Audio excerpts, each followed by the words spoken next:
Olá, bom dia. Ainda é meio-dia, ainda tá antes do almoço, mas a ideia foi essa. Enquanto você está almoçando na sua casa, nós estamos aqui conversando com vocês.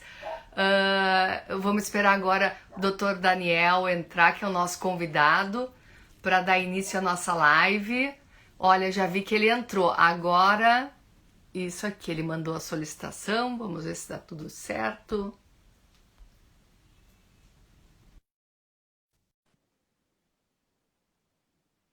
Oi, Daniel, não consegui entrar aí, aguardando Daniel. Vamos ver. Olá, Aí, bom dia, boa Daniel, tarde. Ninguém sabe, estamos direto no limbo, né? do sul ao nordeste, que beleza essas lives, É, né? eu Eu costumo aqui, brincar quando a gente se encontra que é mate com rapadura, né?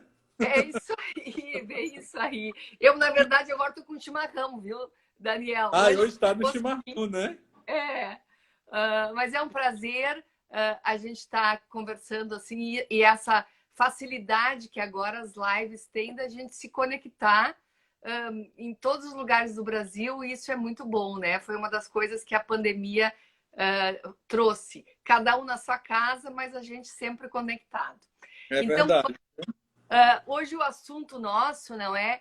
É a live Como Evitar Processos Judiciais na Clínica de Animais de Companhia.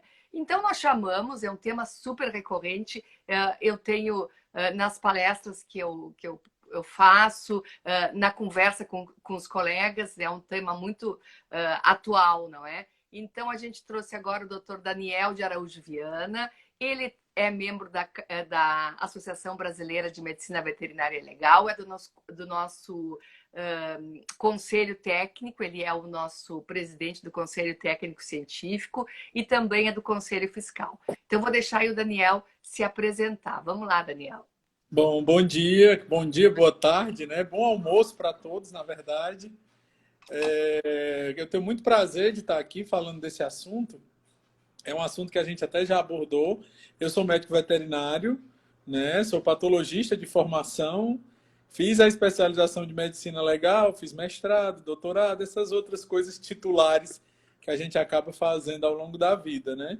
Hoje eu trabalho com perícia aqui no estado do Ceará e faço parte do Conselho de Veterinária. Eu sou vice-presidente do Conselho de Veterinária aqui no estado do Ceará, né?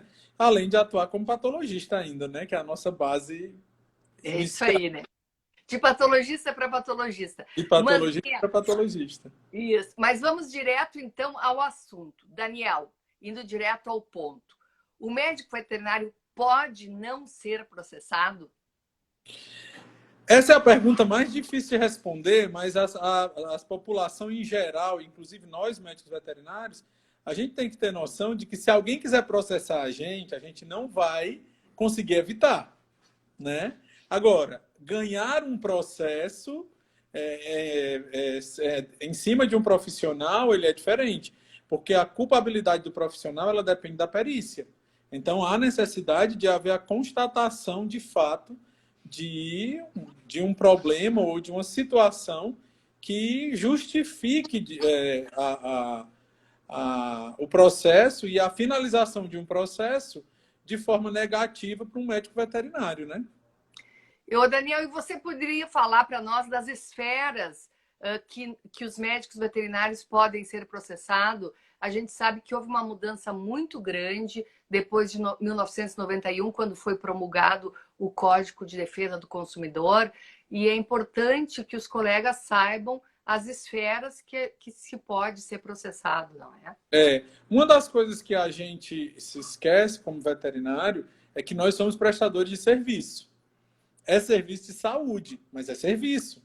Então a gente também responde para a sociedade e está sob a lei do consumidor, a lei de proteção ao consumidor. Então não é somente através do conselho de veterinária, como muitas vezes as pessoas pensam, que a gente pode receber processo.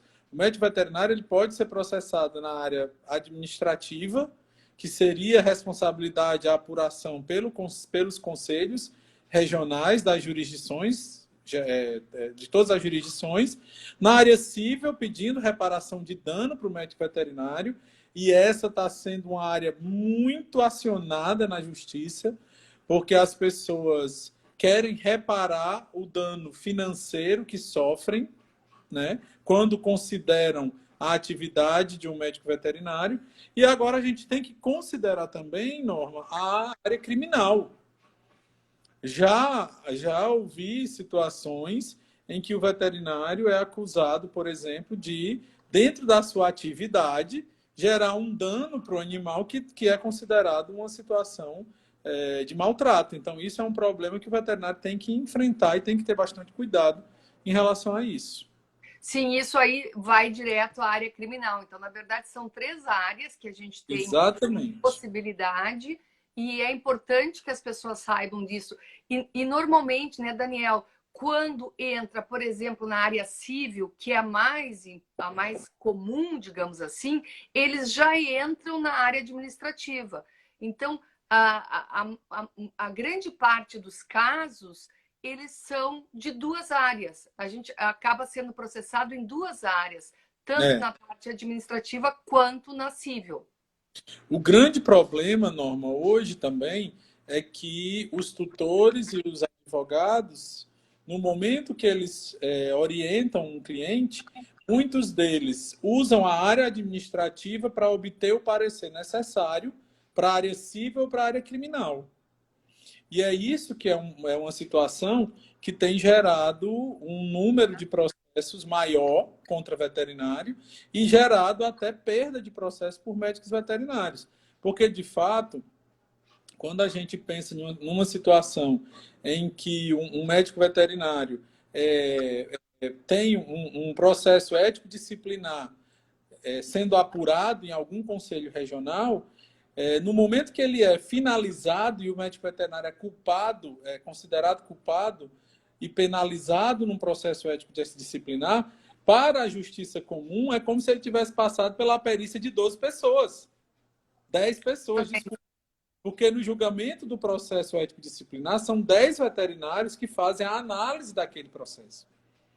Então, a culpabilidade comprovada num processo ético disciplinar ele traz para o médico veterinário uma situação bastante preocupante, porque para o juiz não há outras perícias que ele vá considerar. Ele já passou pelo crivo, pela avaliação de 10 médicos veterinários. Um tribunal de honra com expertise dentro da medicina veterinária, acaba que o juiz, olha, ele já foi julgado pelos pares, ele foi considerado culpado pelos pares dele, por quem tem conhecimento técnico. Então, essa situação ela tem que ser bastante considerada quando a gente vai fazer nossa atividade de médico veterinário. Né? Daí a importância... Para evitar o processo. Isso, daí a importância dos conselheiros, não é? Que tem digamos assim, uma importância muito grande, como tu falaste mesmo, na questão de levar, na verdade, eles fazem todo o processo e esse processo depois irá para a área civil. Então, isso muitas vezes, Norma, eles entram de forma concomitante. Sim. Né? E é claro que o processo administrativo ele tem um peso forte. Se o processo administrativo é apurado antes do cível, ele pode, muitas vezes, ser incluído no cível e aí isso pode prejudicar o médico veterinário lá na frente, né? Por isso a importância, né, que eu falo sempre, de jamais um colega ir sem um perito. Em qualquer instância, seja administrativa, seja civil ou criminal, ele tem que se valer de um perito para esse tipo de situação. Até para que consiga responder melhor as questões judiciais que são colocadas, né, dentro da parte técnica. Isso. Ô, Daniel, e quais são as queixas principais que a gente pode citar aqui de que leva o tutor, por exemplo, a entrar com processo contra o médico veterinário? O que é engraçado, Norma, é que quando a gente fala de queixa, ela vem muito da insatisfação daquele cliente, por vários motivos. Né? A primeira insatisfação ela aparece muitas vezes porque o veterinário deixa de dar explicações necessárias para o entendimento daquele cliente. Nós não temos formação humanizada, o que significa que muitas vezes a gente chega e começa a passar a parte técnica, e imagina um cliente, um tutor panel.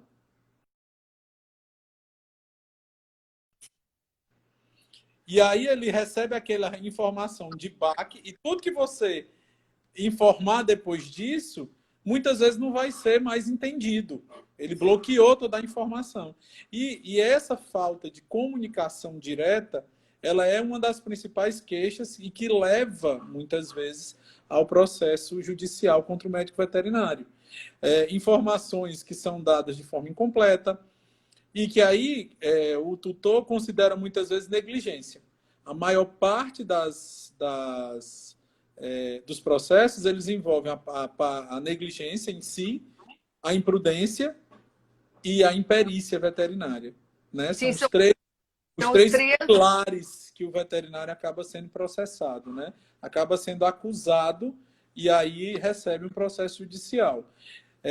Além disso, o entendimento que não é passado da nossa profissão ser principalmente uma profissão de meio. Nós Isso, é importante. imprimimos todo o conhecimento técnico, científico e ético para tentar a cura de um animal em qualquer situação. Nem sempre essa cura ela é possível, nem sempre o resultado é o resultado esperado, e muito menos, e nem sempre o resultado é aquele que é desejado. E essa insatisfação também gera o processo.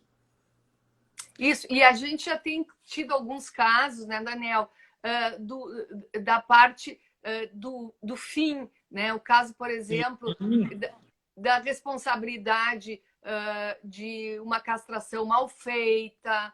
Quer dizer, tu Exato. esperas um determinado resultado, não é mesmo? Existe uma questão que é importante a gente ponderar aqui, que é exatamente isso. Vamos dar um percentual absurdo aqui na minha cabeça, que não existe esse percentual, mas mais de 90% da nossa atividade é de meio. Mas existem situações que são de fim, como essa que você acabou de citar.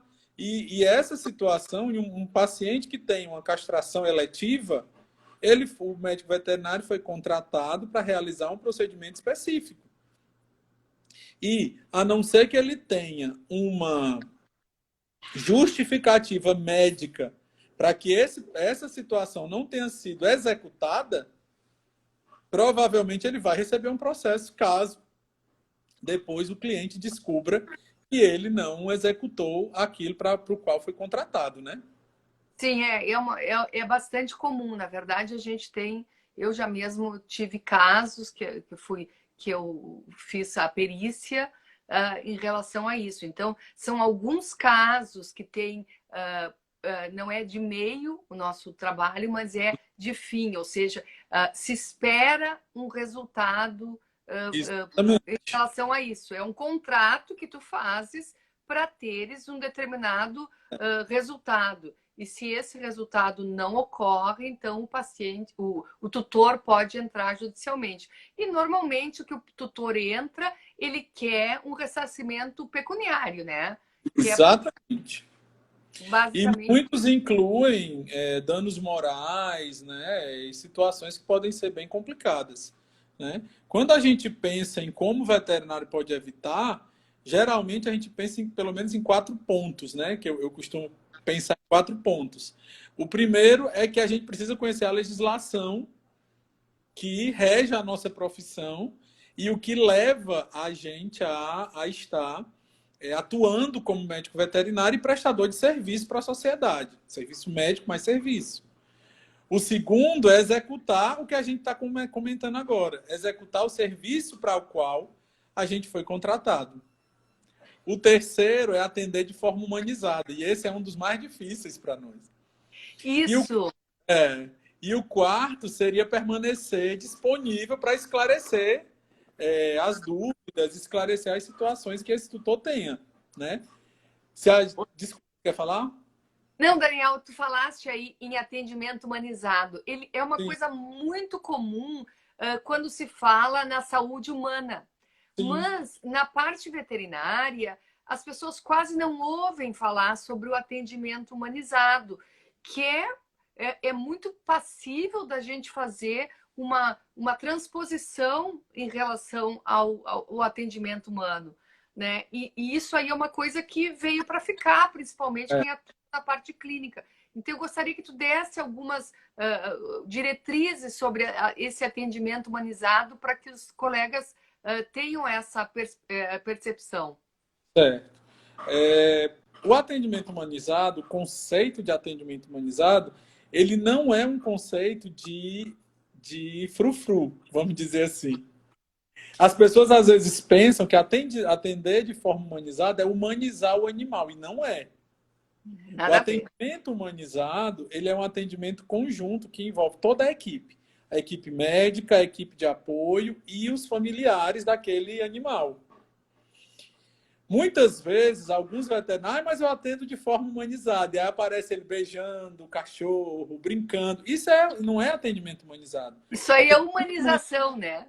Atendimento humanizado é você dar condições ao tutor e envolver o tutor no processo de decisão, no processo de conhecimento e no processo de tomada de decisão para aquela doença. O atendimento humanizado, ele envolve atender necessidades específicas e ter um pouco de senso em algumas situações, como, por exemplo, existem pacientes que são internados e que não recebem a alimentação de outra pessoa, a não ser seu próprio tutor. Atender de forma humanizada é envolver esse tutor para que ele vá até o internamento, por exemplo, fazer a alimentação daquele animal. Atender de forma humanizada pode ser permitir a visita no animal, por exemplo, internado, do único animal que ele convivia em casa, que é o companheiro dele. Então, isso pode dar uma resposta melhor de tratamento, envolve e traz a responsabilidade de decisão e de acompanhamento para a família. A gente pensa que isso é só uma questão de eu vou trazer isso para o animal para ele se sentir melhor, mas não. O próprio tutor, ao ver essa situação, sabe que aquele animal está sendo bem assistido. E Sim. na finalização de uma situação que não é favorável, ou que não foi a desejada, é claro que ele vai entender que todos os esforços foram realizados para que o animal tivesse, de fato, um acompanhamento melhor, um acompanhamento mais próximo, tanto dele quanto da equipe que trouxe, que está em Eu torno chamo dessa... isso de atendimento empático. Ou Exato. seja, a pessoa se colocar no lugar daquele tutor, que às vezes o animal é a única companhia que ele tem. Né? Exatamente. Então, isso aí é super importante das pessoas entenderem que, na verdade, eles estão lidando com a vida do animal e também com o tutor. Então, tem um outro elemento nessa relação em que ela precisa ser respeitada, não é? E nós não temos formação disso. Em nenhuma universidade nós recebemos esse tipo de treinamento. Esse tipo de treinamento acaba sendo desenvolvido. Se você pegar mesmo a medicina, eles também não têm muito. Quem é a principal figura dentro do atendimento humanizado é a enfermagem. A É que acaba enfermagem. fazendo o canal de cuidado muito mais humanizado e muito mais envolvendo toda a comunidade em volta daquele caso e a família e tudo mais, né? A gente tem visto, inclusive, agora, em todas isso sobre a Covid, não é? Como aparece esse atendimento humanizado quando falam os profissionais da enfermagem. E, na verdade, a gente tem muito que aprender com eles, principalmente na parte de internação, na parte de dar as notícias. Tu falaste ali, e eu acho importante que a gente aborde isso, é a questão da comunicação, da disponibilidade do veterinário ficar disponível mesmo, né? Eu já tive um caso em que um tutor entrou contra um colega porque este não atendia telefone. Ele desligou o telefone no final de semana e ele não atendeu, porque ele entendeu que ele estava no final de semana.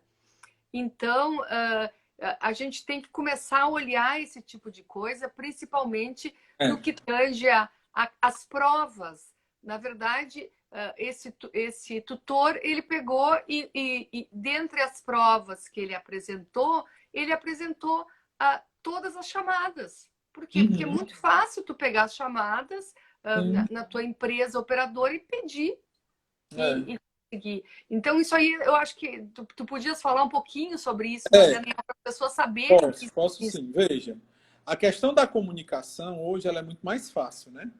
A gente se comunica muito mais fácil por mensagem e tudo, mas a comunicação ela pode ser um entrave e muitas vezes ela pode ser utilizada para iniciar um processo contra um médico veterinário. Se o médico veterinário não quer atender no fim de semana, ele não é obrigado a atender.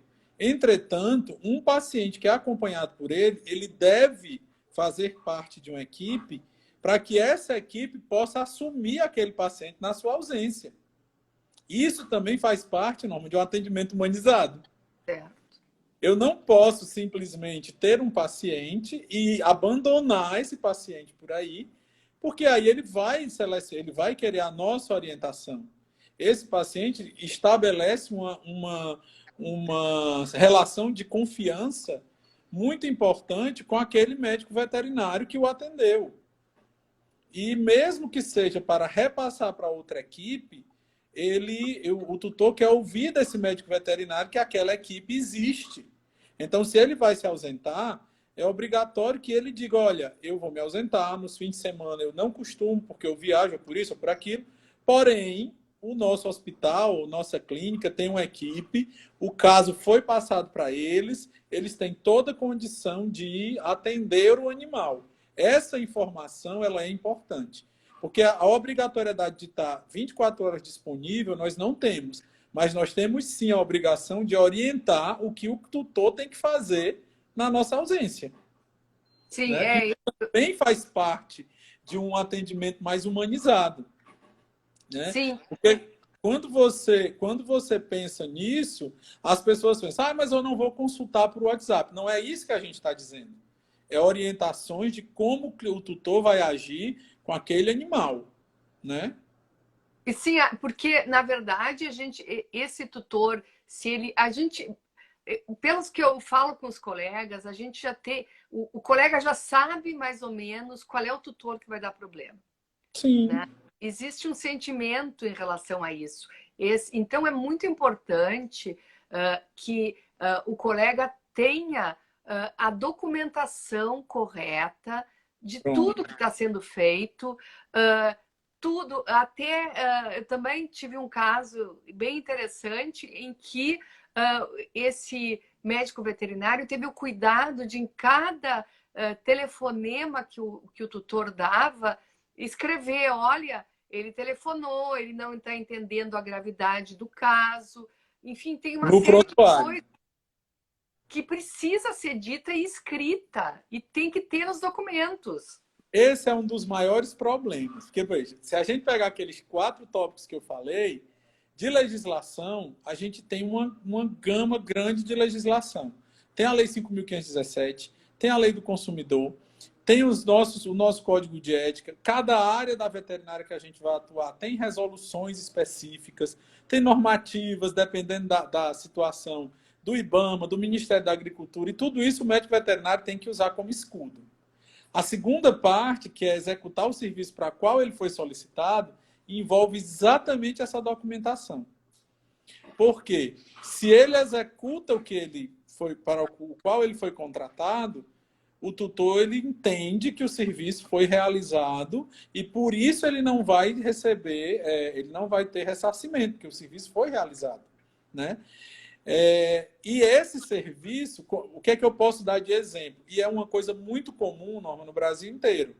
O tutor chega a uma clínica veterinária, a um hospital veterinário, a um consultório veterinário, com um animal que tem problema de pele.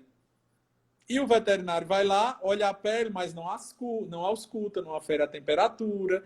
E o cliente pagou por uma consulta clínica. Então, essa consulta clínica tem que ter tem que ser completa.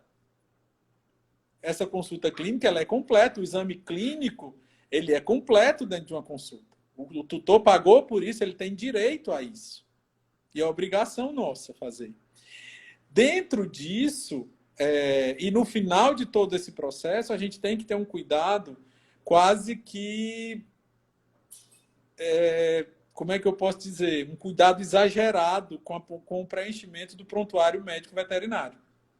É que as pessoas... E tem que ser na Não hora, tem. porque a gente esquece depois. Não tem. As pessoas não têm. E mesmo quando a gente pega as universidades, poucas universidades treinam o aluno veterinário, o aluno de veterinária comum que não vai fazer residência e que vai sair para a parte geral sem fazer residência para preenchimento de prontuário. Então, o prontuário é a nossa defesa principal. E interessante falar no prontuário, né, Daniel? Porque no nosso código, ele é diferente do código do médico, do humano, né? Porque no prontuário, ele tem sigilo na medicina humana, enquanto que o nosso, ele é considerado como prova judicial.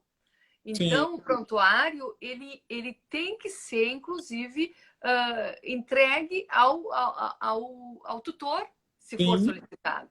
se Né? for Então, isso é solicitado. importante. Agora, é bom que as pessoas tenham noção em relação aos processos judiciais, Norma, do tipo de prontuário que está sendo preenchido. Porque a gente tem hoje na medicina veterinária, na aplicação na clínica de pequenos animais, inúmeros programas. Inúmeros programas que você pode, inclusive, acessar da sua casa e introduzir informações. Esses programas, eles facilitam a vida do veterinário. Mas eles podem ter uma contestação judicial. Porque Sim. o prontuário ele tem que ser preenchido na hora, após o atendimento, seja clínico ou cirúrgico ou qualquer outra coisa. O médico veterinário tem que finalizar o preenchimento do prontuário e depois disso ele não pode mais ser modificado. Porque pode ser contestado depois. Claro. Então, isso Tem é importante. programas que você entra no prontuário de qualquer local e modifica hora, modifica data, e isso não é confiável.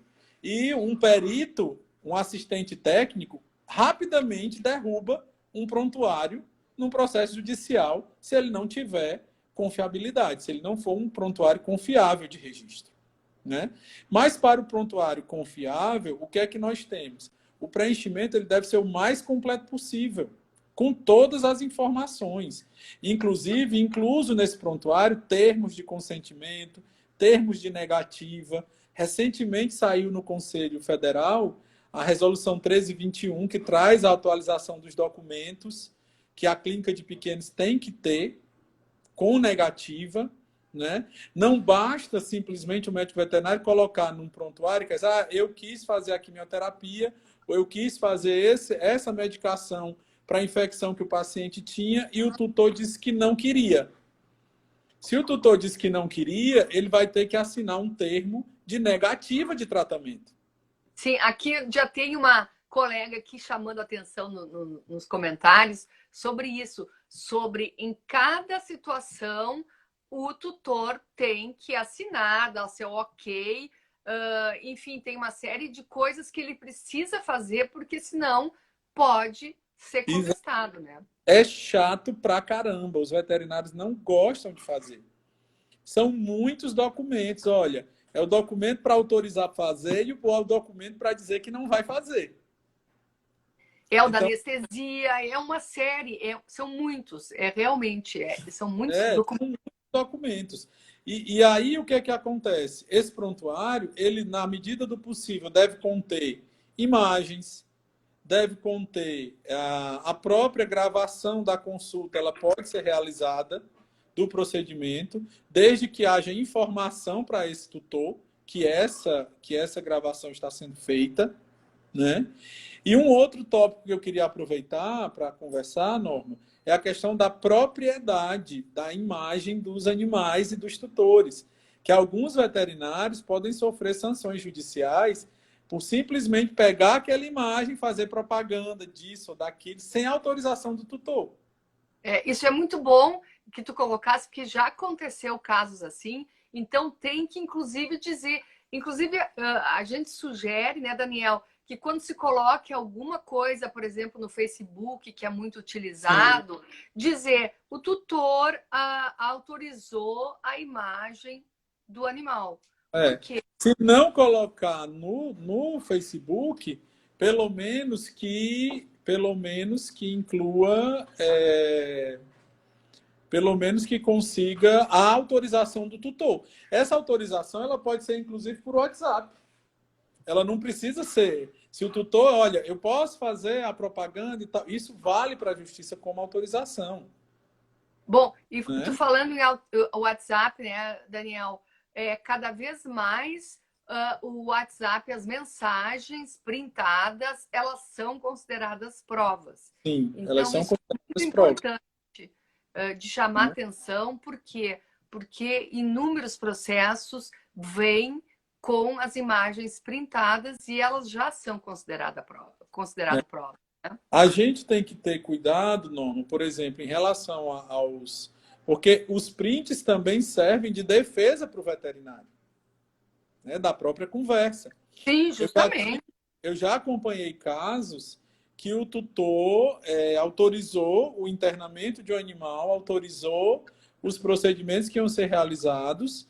Depois ela disse por WhatsApp que não tinha autorizado, mas havia também por WhatsApp as autorizações que ela vinha dando, além do que ela já tinha assinado e o seu acompanhamento.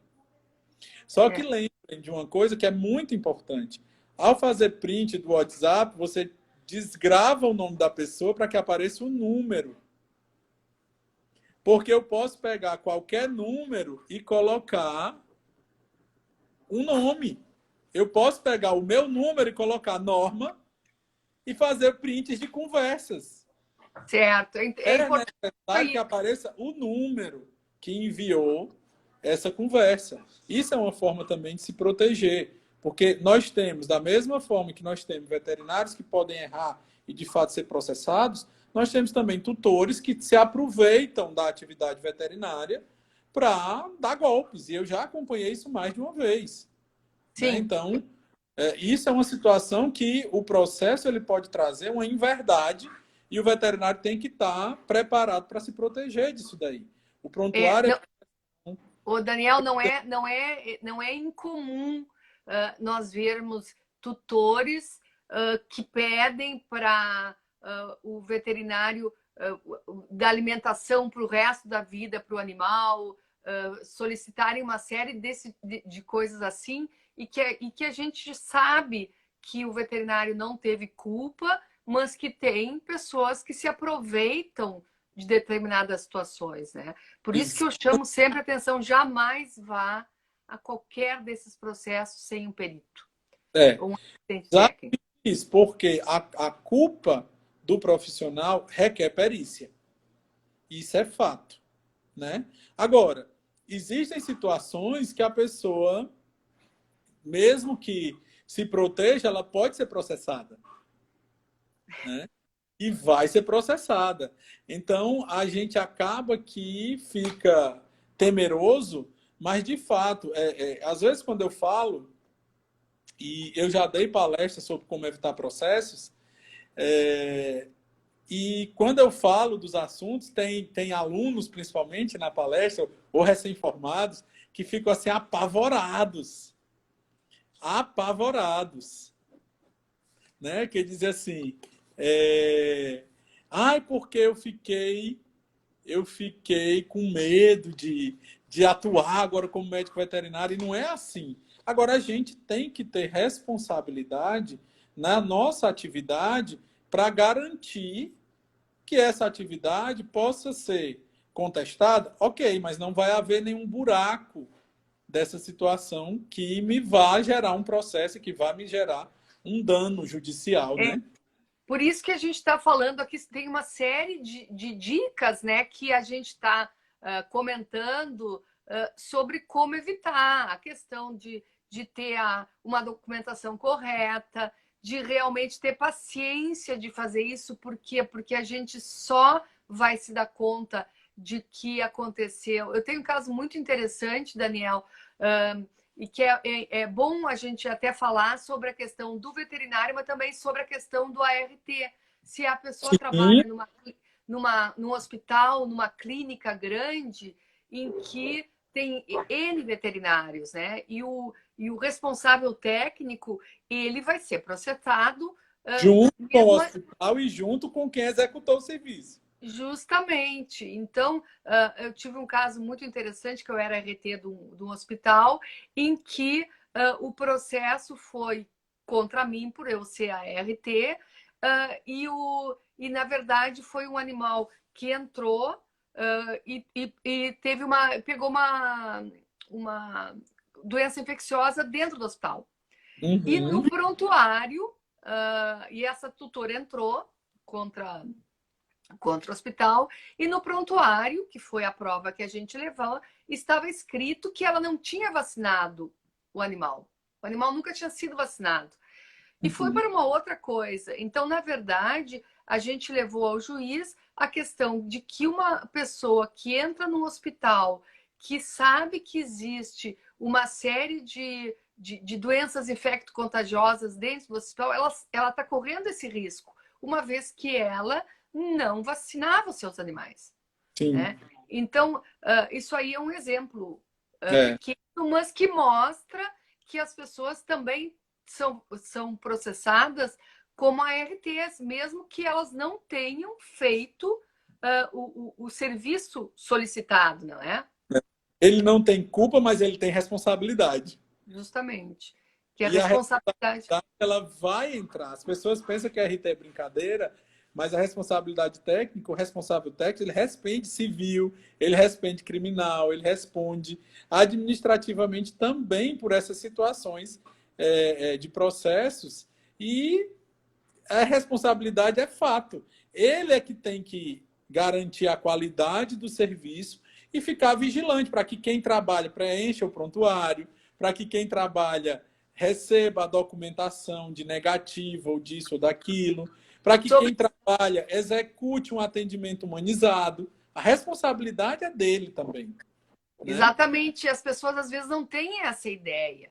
E, na verdade, em clínicas maiores e hospitais, vai ser uma cadeia de pessoas Sim. que vão se envolver desde a empresa, não é? Tem, às vezes, casos que só a empresa, que o veterinário não é processado, mas a empresa é. Não é mesmo? E a empresa já responde direto. A empresa, se for constatado direto, ela já vai responder direto e não tem perícia para a empresa. Vai direto, agora o profissional tem que passar pela avaliação, né? Antes de fazer de ter qualquer conclusão. Mas a empresa vai responder direto mesmo.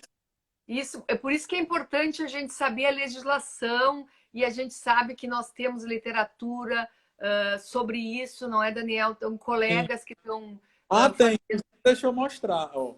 Tem um livrinho ó, que é muito bom. Eu dava palestra sobre como evitar processos, né?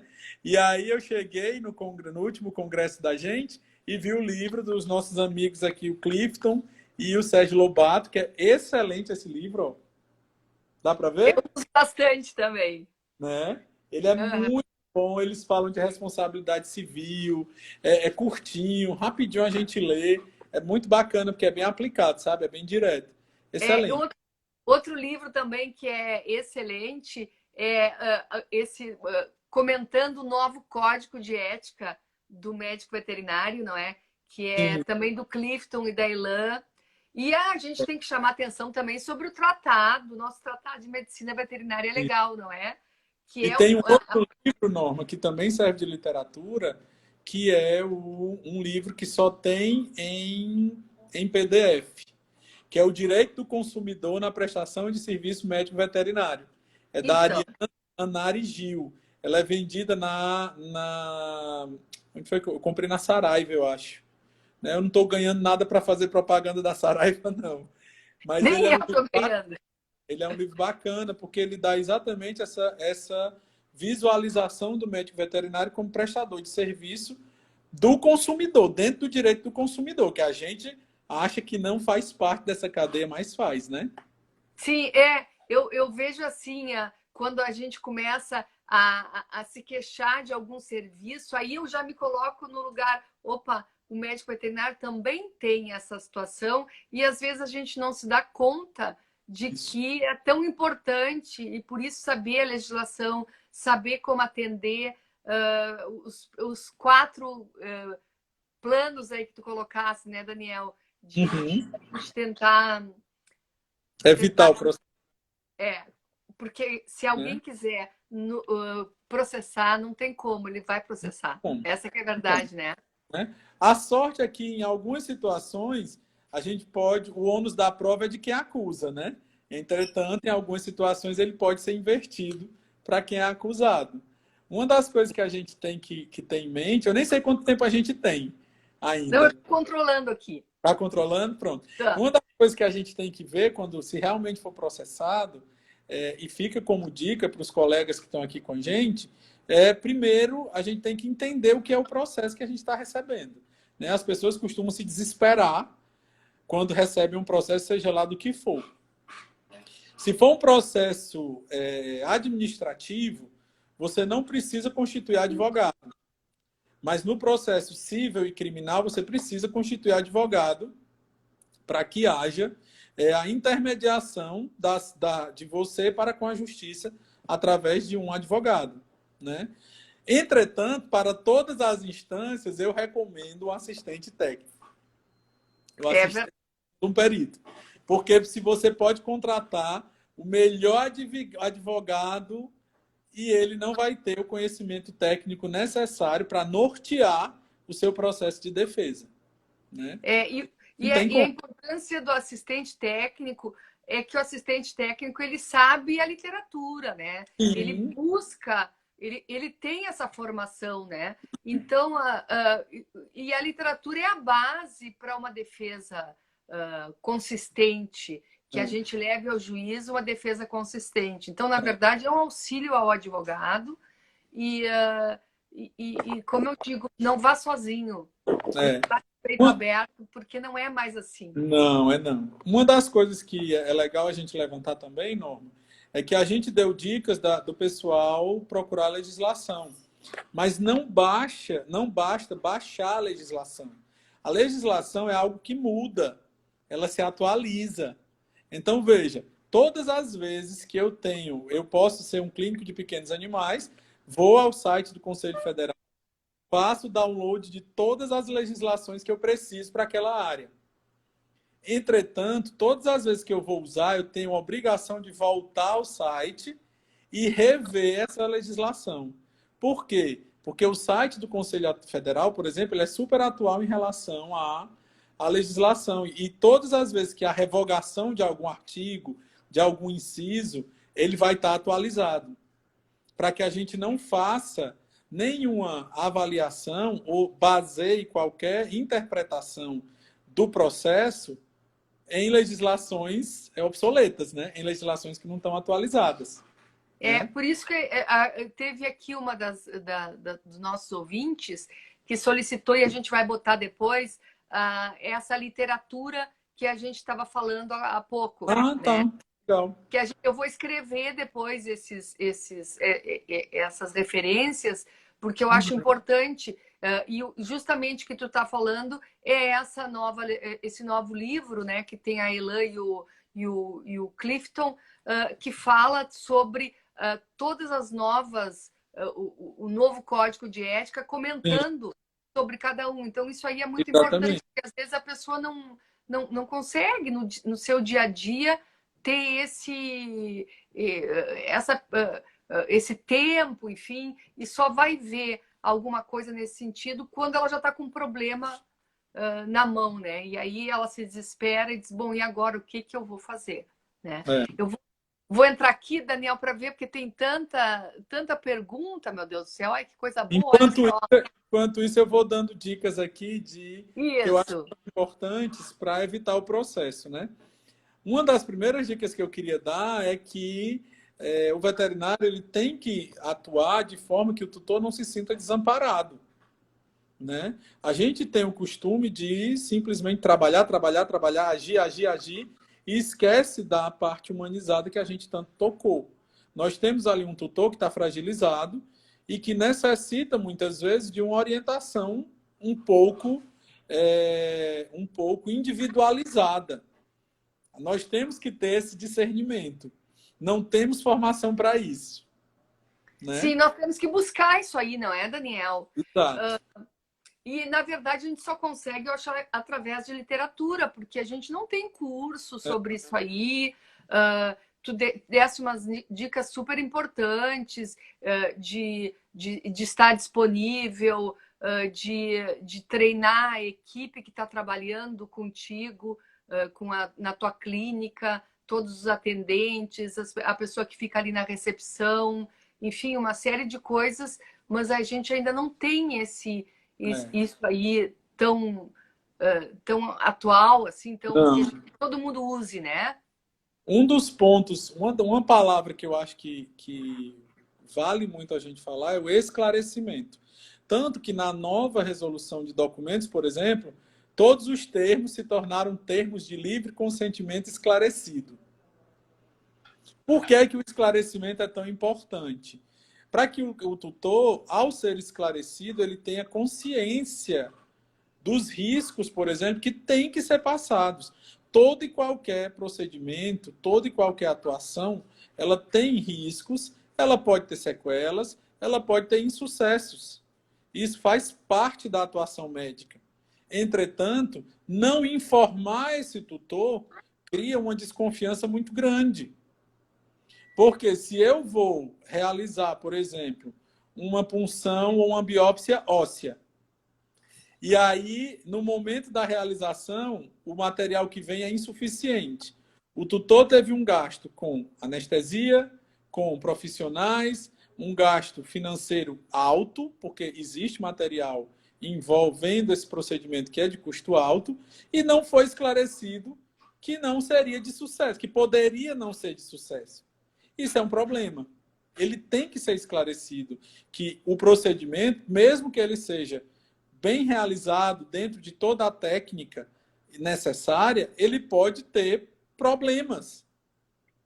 E a Sim, gente pode ter riscos, não não é? esclarecer isso, né? Por isso que tem tudo agora tem esclarecimento, tem Isso, porque se tu tens que explicar, a pessoa é que a gente às vezes o colega acha que é tão comum para ele que não precisa estar dizendo, isso. e na verdade Só não que a é gente está tratando com um leigo, né? A gente está tratando com um leigo. isso, é Um outro verdade. erro, um outro problema que o veterinário recebe, às vezes, esse tipo de processo, é que ele avalia o tutor como um todo, coisa que não deve acontecer. Todas as opções de tratamento, de procedimentos, elas têm que ser oferecidas para o tutor. Até pouco tempo, por exemplo, aqui no Ceará, não tinha tomografia computadorizada. Agora já tem. Algumas pessoas não ofereciam e dizer, olha, ele precisa, ou o ideal seria fazer uma tomografia. Então a pessoa nem falava. E já considerava que a pessoa não podia pegar o seu animal, colocar no carro e ir aqui para Natal, para Recife, para São Paulo, para o Rio Grande do Sul, seja para onde for. Então, Tu isso é um sabes, erro. tu Isso, sabes que esse caso aí que tu falou da tomografia me lembrou um caso que eu tive, que foi justamente entrou a parte da tomografia. O tutor ele não tinha condições de fazer a tomografia pelo valor, mas o médico veterinário colocou no prontuário. sim, Sugiro a tomografia para saber realmente o problema, que era alguma coisa ligada à parte se era ou não um tumor cerebral, enfim. Mas o tutor não pode fazer porque não tem a condição, tá? Isso aí foi uma coisa que livrou o veterinário, porque esse tutor ele entrou na justiça, mas o veterinário ele tinha feito esclarecimento. pronto. Para aquele diagnóstico, eu preciso de uma tomografia. Mas ainda assim, Norma, o tutor poderia ter dito que não disse isso para ele. Sim, mas estava escrito. Pois Esse é. veterinário Mas o ideal teve. seria ele colocar no prontuário isso e o tutor assinar um termo de negativa de procedimento, explanando o motivo pelo qual ele não iria fazer aquele procedimento, né? Sim, Esse justo. adendo, ele é importante, porque no futuro próximo pode ser que apareça um juiz ou outro que não considere mais. Ah, está no prontuário, mas se for um prontuário como esses que eu falei, que a pessoa entra em qualquer canto, em qualquer lugar. É o caso, por exemplo, também, Daniel, que eu já vi casos desses mutirões de castração em que o tutor vem com 7, 8, 10 animais e ele não tem condições de fazer o exame anterior, os exames laboratoriais, né? E Sim. aí o veterinário faz, às vezes veterinários de ONGs, enfim, não entrando nesse ponto, né? Mas na questão que pode aquele animal ter uma intercorrência e acabar vindo ao óbito. Por Sim. quê? Porque não teve o exame anterior feito, né? Você sabe um problema que é muito comum? Quantos veterinários no Brasil preenche prontuário cirúrgico? Quase nenhum. Eles simplesmente colocam no prontuário que o paciente foi submetido à cirurgia tal. Mas o prontuário cirúrgico, ele inclui, ele tem informações, inclusive, do tipo de fio que foi utilizado. O fio foi utilizado, foi o fio tal. O procedimento cirúrgico foi o fio tal. Durante o procedimento cirúrgico, houve intercorrência disso ou daquilo. Quando a gente pega prontuários para avaliar em perícia, quase nunca tem prontuário cirúrgico.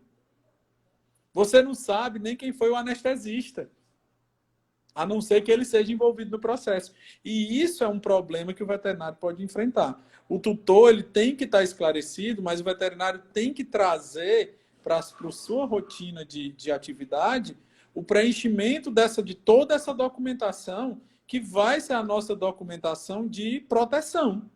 Inclusive Que a as atividade foi negativas. feita de forma correta, dentro dos preceitos técnicos. A finalização pode não ser a esperada.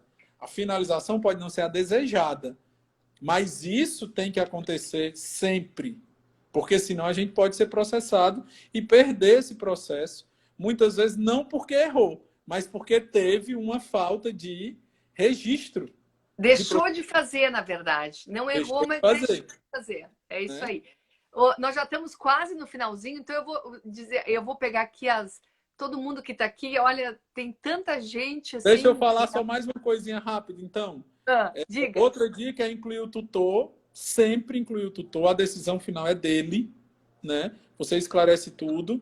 A qualidade do atendimento é muito importante. E eu queria deixar, para finalizar, e depois a gente ir para as perguntas, uma situação, um tema, na verdade, que aí, Norma, você pode até convidar uma pessoa para falar disso, que é o seguro de responsabilidade civil, que os Isso, veterinários costumam fazer. não faz. Né? O fato de se perder, por exemplo, um processo, não significa que ele cometeu o erro. Às vezes, o veterinário perde o processo por falta de registro de procedimento. Ele Eu não te, tem como se proteger.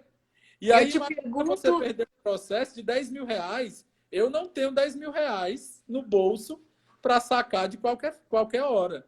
Mas um seguro de responsabilidade civil, que é comum entre os profissionais da área de saúde, é importante. Poucos veterinários têm. Né? Daniel, eu acho que não tem nenhum médico, não conheço nenhum médico que não tenha um seguro desse, na Pronto. verdade. Médico, todos têm. Todos têm seguro de responsabilidade civil. Na verdade, a veterinária não tem. E a gente está falando atualmente, pelo que eu tenho visto assim de processos, que esses danos eles acabam sendo valores de 10, 15 mil reais. Eu me lembro que há 3, 4 anos atrás era 3 mil, 2 mil, agora não. Agora são valores muito altos, né? Sim. Como tu disse, a pessoa não tem. Não, Então, isso é importante mesmo. exatamente. A Elan Mas, tá dando até a dica. Oi, Elan, um beijão. Eu tô vendo tanta gente conhecida. Um beijo para todo mundo. A Elan tá a dando a dica do Sérgio Luciana, Lobato falar disso, né? O Sérgio Lobato é o outro autor, junto com o Clifton, lá do livro de Medicina Veterinária e Processos Judiciais. A Esse aí. Thalia está aqui também, Camila, Tiago, a Esther.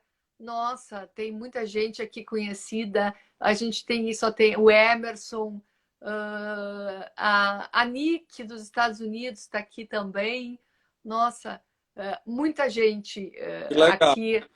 E a gente só tem a agradecer, né, Daniel? Nós estamos aqui fechando já. Eu acho que a maioria já deve estar com fome também, né, no almoço. Eu tomei Eu toda a tô. termo Eu não deixei aqui. para almoçar depois do nosso almoço aqui, né? Isso aí. Então, eu queria agradecer muito, Daniel. A gente, infelizmente, não vai ter o tempo, né, para as perguntas. Eu queria também chamar a atenção sobre a nossa associação, que é a BMVL, que é uma associação que atua muito na parte de perícia e de assistência técnica. São os profissionais e tem muitos estudantes que têm interesse nessa área.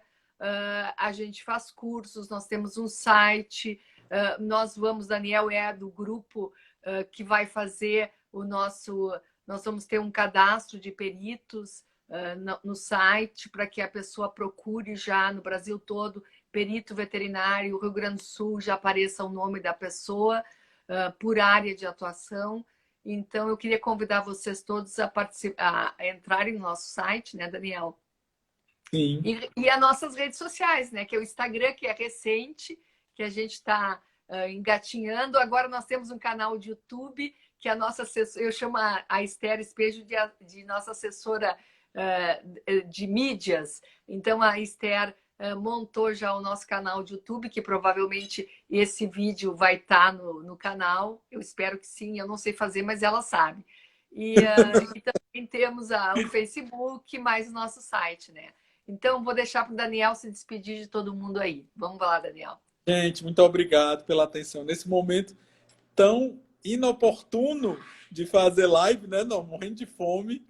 Mas que legal que a gente teve tanta gente, até porque o tema ele é muito importante, né? Eu fico muito feliz de ter participado, muito orgulhoso aqui de estar vendo minha amiga Norma lá no Rio Grande do Sul. Eu Com morrendo de frio. calor no Ceará e ela com frio no Rio Grande do Sul, né? Fica a dica para todos vocês para tentar evitar o processo o máximo possível dentro desses tópicos que a gente foi comentando. E eu agradeço a atenção nesse momento e vamos almoçar de fato, né? Agora tá Isso todo aí, vamos bom. almoçar. Então tá, um grande abraço e bom Um almoço para abraço todos. grande. Tchau, Tchau. tchau.